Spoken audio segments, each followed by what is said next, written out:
Da, da, da, da, da, da, da. Greetings, fellow test subjects. Test subject 1337 here for Aperture Gaming. They make it. We test it. You play it. And now it's time to blow off some steam as Aperture Gaming is proud to present a B.O.S. review. Now, when they asked me to do this review, I was a little confused because I was like, wait, didn't I already review this title? No, I did not. So, what is this mysterious title that has me questioning whether or not I don't know, it kind of feels like I may have gone back in time or time has been manipulated somehow. It's hard to figure out. Did I review this title? I don't know. So, let's get into the review, shall we? Series. Okay, so the title I am reviewing is The Rogue Prince of Persia. Not to be confused with The Prince of Persia, The Lost Crown. So yeah, this is in the same Prince of Persia universe of sorts with the powers and whatnot, but I'm not sure where in the Prince of Persia game timeline it falls. But yeah, it does mention a second prince, so we'll go with that. Not a sequel, not a prequel, not an in-between, but maybe just part of the franchise. Team. This game was developed by Evil Empire and of course published by Ubisoft. Plot.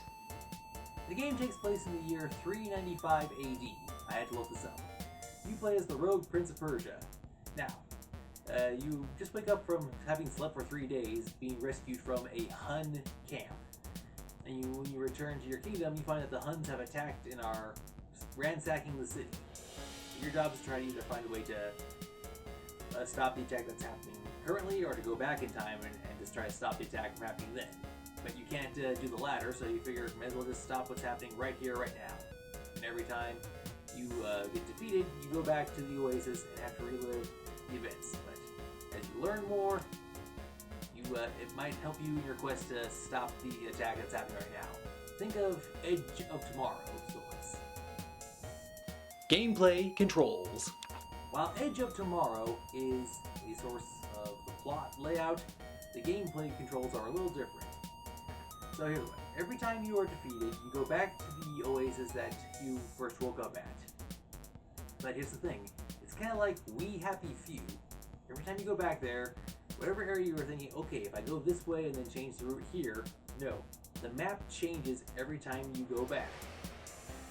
So yeah, like when you get to the first area, like you thought this platform was here and then this jump was over here. Well, now there's like a long solid wall followed by a cliff of spikes. So the game changes every time you have to reset. As you get further, and as you proceed, there are some areas you can find gates where you can then quick travel from gate to gate as you go. You have to fight off environmental hazards and enemies, and here's what you can pick up: weapons and gold. You can pick up gold. You can pick up weapons, either buying them or finding them. There are some areas that you can actually interact with doors. It's like it's a 2.5D back and forth side scroller, and sometimes there's a door where you can go in and come out. So there is some depth. Something that I didn't quite see with when I first reviewed its predecessor, the Twin Crowns. But yeah, so you explore around, you find items to pick up, items that you can use later, blueprints for weapons, and collectibles to help you upgrade your skill tree, and you can find charms to help you with your attack and defense and health. Graphics. I said 2.5D graphics because, like, it is a side scroller, but it does have the characters in 3D render. Three-dimensional figures and all. The graphics, so it's almost cel-shaded, so it's like an interesting graphic novel presentation for the Prince of Persia franchise. I think while I was trying to do like a combination of like the old school Prince of Persia look and feel, but with the modern day graphics, and not something that you'd see from the previous game, Twin Crowns. In fact, I think Twin Crowns was developed by a different group, so I'll have to look that up later. I'll post that here on the video probably right now if I remember to. Audio. The audio is interesting. Like there's no vocal parts. Like you'll hear the combat music, you'll hear environmental things like when you're walking through water, or ground giving away, or when you take a hit and get damage. And there is music, and it's on a loop, which I will discuss when I get to a later part of this video. Multiplayer.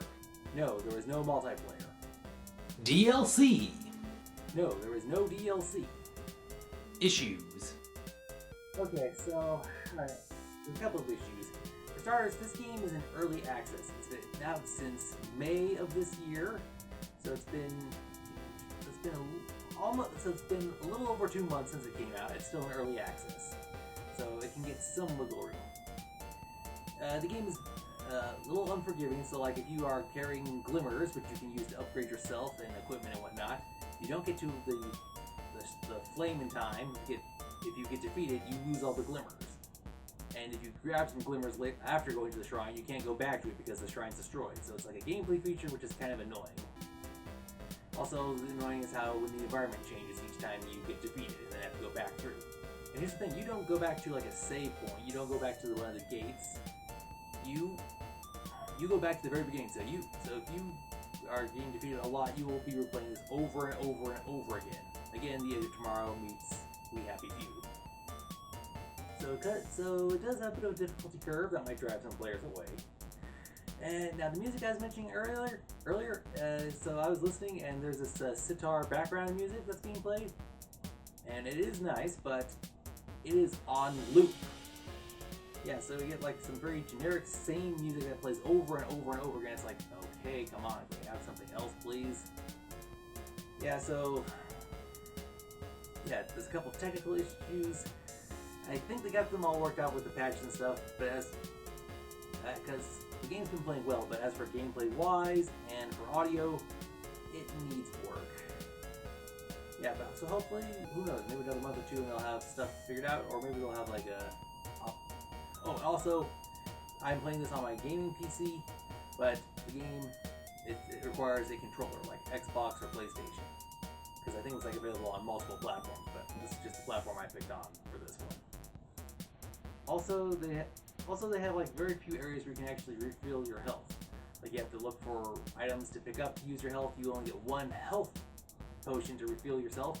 And like other Prince of Persia titles, or if there's a water source nearby, you could actually drink from that to refill your health. No, this game, it makes you work for the progress. So yeah, a very high difficulty curve, almost like a Capcom game. Buy, rent, or pass. I am a fan of the Prince of Persia franchise. I think I first really got into it with the Sands of Time when it first came out. I think that was my starting point for me. So, while I do like the franchise, I'm not too thrilled by this title. I'd say this might be somewhere in the rent category. I'm going to put it right there because it's still in early access, so who knows, maybe after they get some stuff worked out, maybe it'll go up, maybe it'll go down. But right now, I'd say it's in rent, so like I said, it's early access, so play with caution. Overall score. As I previously stated, I am a fan of the games of the Prince of Persia. This game and its predecessor, it feels like I've been trapped in a very 2D back and forth platformer game.